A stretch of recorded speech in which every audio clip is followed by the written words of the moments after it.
们说的要莫口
घबरावच काया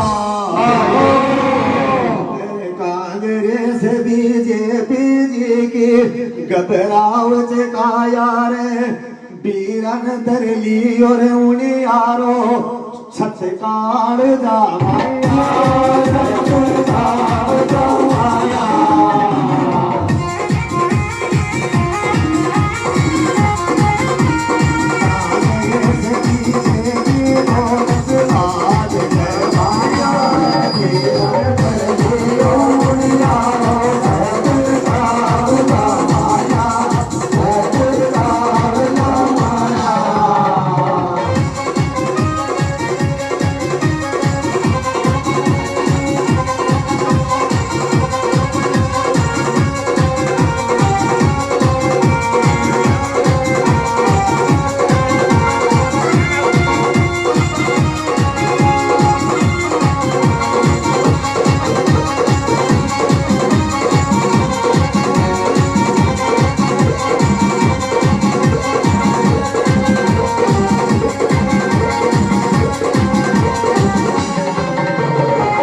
बोलो देव भगवान की जय हो। बोलो भैरव बाबा की जय हो। मंच पे विराजमान मेरे पंच पटेलों, युवाओं, और बहनों, माता जी और भाइयों, अभी जिनकी बात हो रही है वो नेताजी को फोन लगाया है कि जो वोट बैठे हुए हैं पहले उनको संभाले, जल्दी से जल्दी यहाँ आए, क्योंकि माता जी काफी टाइम से इंतजार कर रही है और अपने भाई लोग बैठे हुए और 12 बज गए और हम आपसे माफी चाहते हैं इस बात की कि आपको हमारी खातिर 12 बजे तक बैठना पड़ रहा है। एक तो वोट की तो वोट दे रही है और 12 बजे तक ही बैठना पड़ रहा है। ये एहसान नेताजी कभी भूलने वाले नहीं है और मैं उनका असिस्टेंट हूँ, कभी नेताजी बात भूल जाएंगे तो मैं हमेशा याद दिलाऊंगा कि ये वो गांव है जिस गांव में आपके लिए एक झलक पाने के लिए रात को 12 बजे तक की टकटकी निगाहों से इंतजार किया था। तो मैंने देखा है यहाँ पर गांव में ज्यादा घूमने का मौका नहीं मिला। भाई काड़ू भी गा रहे थे कि एक दिन देवली उन्हीं आ रहा, एक दिन दौसा। तो जिम्मेदारी मैंने नाव न लियो, मैंने शक्ल 2 दिन इंडे 2 दिन उंडे गाय विचार से दारो। अब या तुम कह रहे थे 2 साल इंडे, मैं तो कंफ्यूज। अब जिम्मेदारी हो जाती है कि एक तरफ तो बाप खड़ा हो जाता है विधानसभा से, एक तरफ भाई खड़ा हो जाता है, तो 2 दिन भाई के लिए और 2 दिन बाप के लिए देने पड़ते हैं। तो मैं दौसा भी रहता हूं और यहां भी रहता हूं और मैंने घूमता रहता हूं, घूमने का ज्यादा शौक है। लेकिन देवली उनियारा में मैंने देखा है कि हमारी माताएं, बहनें और भाई जितने सीधे हैं और उतने अच्छे हैं और उनके अंदर जो जगह है दूसरे लोगों के लिए, ऐसा शायद हिंदुस्तान में किसी विधानसभा में शायद ही होगी। क्योंकि मैंने देखा आपका समीकरण कि आज तक जो भी विधायक बनाए हैं बाहर का बनाए, आप कितने सीधे हो, भोले हो कि वोट देने में और अपना बनाने में देर भी नहीं लेते।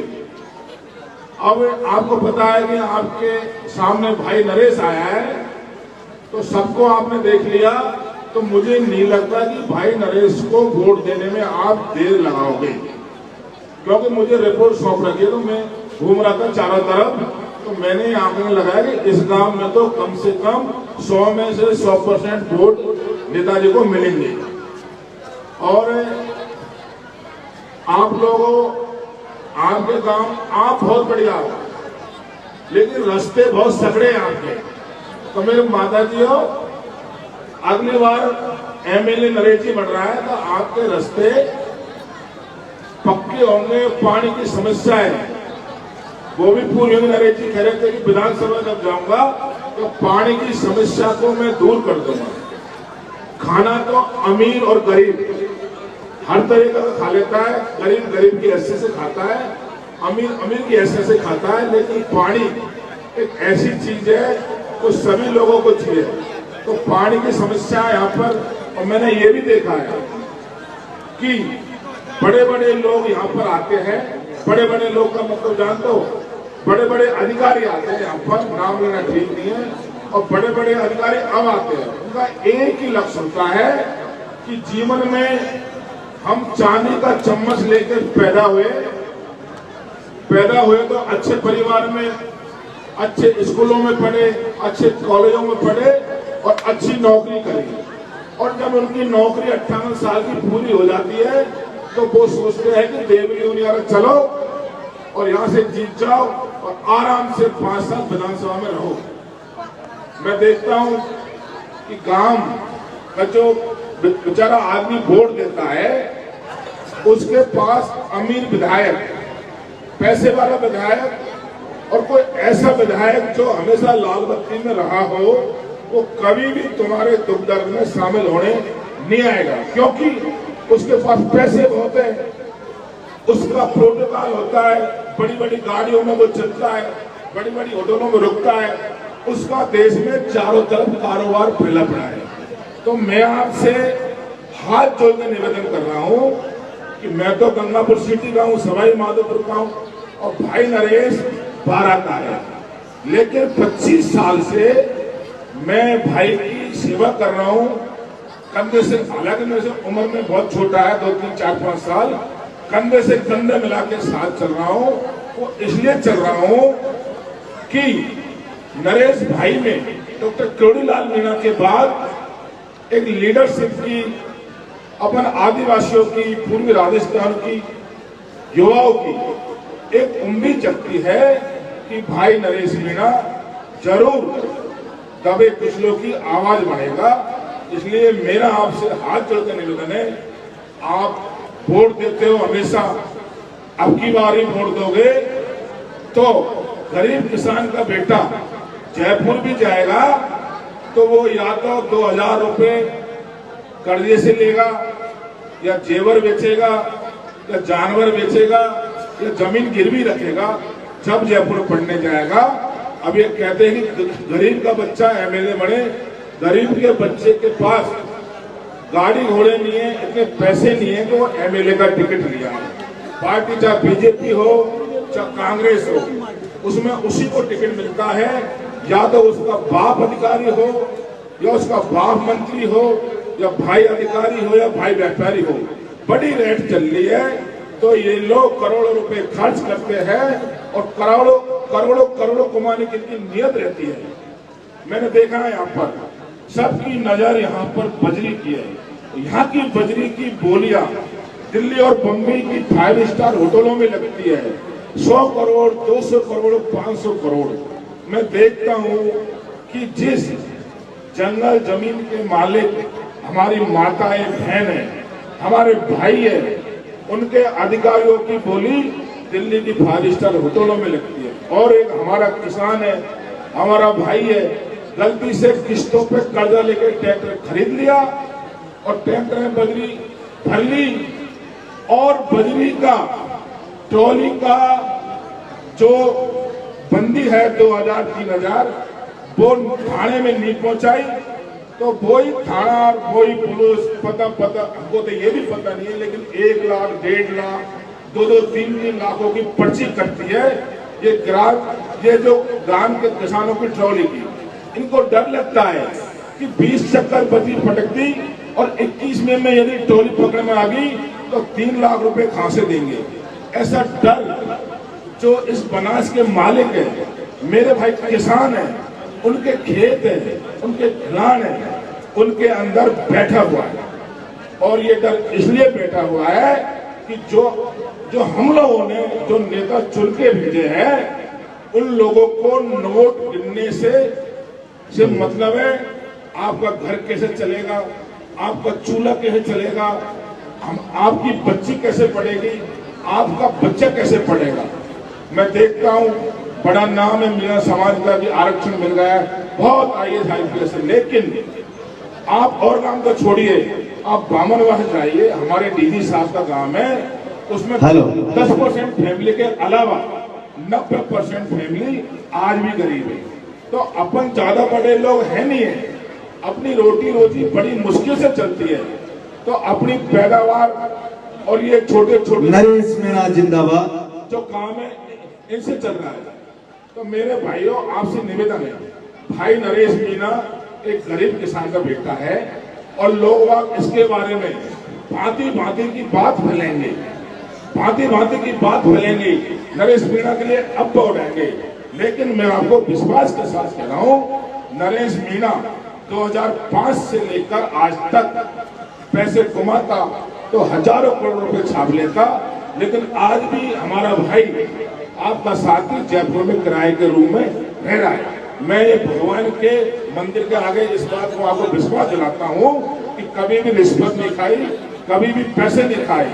और हम जैसे भाई यदि 19-20 कुछ गलती हो जाती है तो वो मुंह पे बोल देते हैं, और हम बुरा भी नहीं मानते। और हमें इस बात का फिक्र है कि हमारे बीच एक हमारा ऐसा भाई है जो हमारी धरोहर है, हमारी संपत्ति, हमारी प्रॉपर्टी है, उसको बचाना चाहिए, उसको आगे बढ़ाना चाहिए। जीत हार तो भगवान के हाथ में है, लेकिन आप 13 तारीख को वोट पड़े तो चाय पानी, आप सुन लो रही, चाय पानी भैंसों की सांदी और भैंसों का पानी बाद में करना, पहले अंगूठे को जाके गन्ने पे लगा के आ जाना। अब लगाओ नहीं लगाओगी, लगाओगे तो हाथ खड़े कर दो। ये देखो भाई फुल मोहम्मद है। और भाइयों आपसे भी निवेदन है कि आपको, आपके लिए, आपकी आने वाली पीढ़ी के लिए, अपने क्षेत्र के भविष्य के लिए युवाओं को ध्यान में रखे। ये गन्ने का गन्ना है, ये किसान की पहचान है। तो इसमें सुबह सुबह जाके सारे काम छोड़ के भाई को वोट देना है। एक बार आप हाथ खड़े करके समर्थन करो। बहुत बहुत धन्यवाद। और मैं आपको विश्वास दिला रहा हूं कि ये एक ऐसा नेता है जिसके लिए बुनियारा देवली में ये 1-2 बार आया होगा, 5 बार आया होगा, लेकिन सवाई माधोपुर में, करौली में, दौसा में हजारों बार आता है। तो इसके पीछे हजारों लोग बढ़ते हैं। तो इसलिए बढ़ते हैं कि ये हमारा लीडर है, ये हमको आगे ले जाएगा। और बात बहुत है, लेकिन अभी भाई संगीत बजाना चाह रहा है, ये कुछ गाना चाह रहे हैं। हेलो। तो मैं काड़ू भाई की अब आप कांचन नाचेगा रम गागा। अच्छा बोलो देव भगवान की।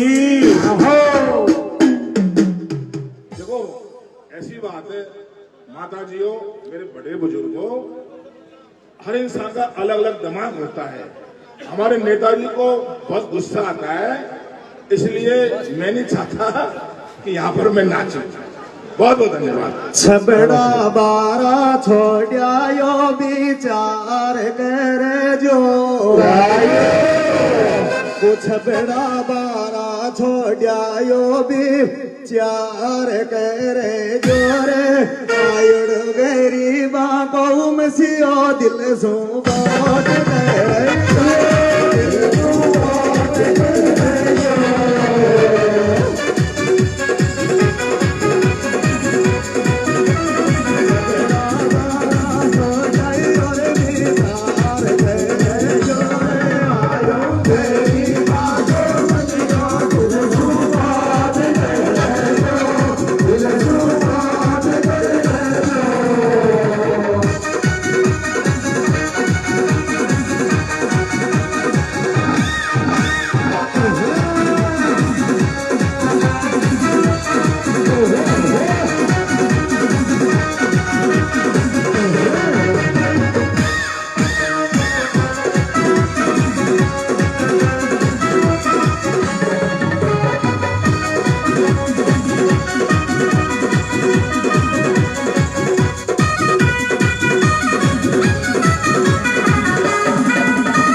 झंडे फोन करे गोंड प्यार लाते गो।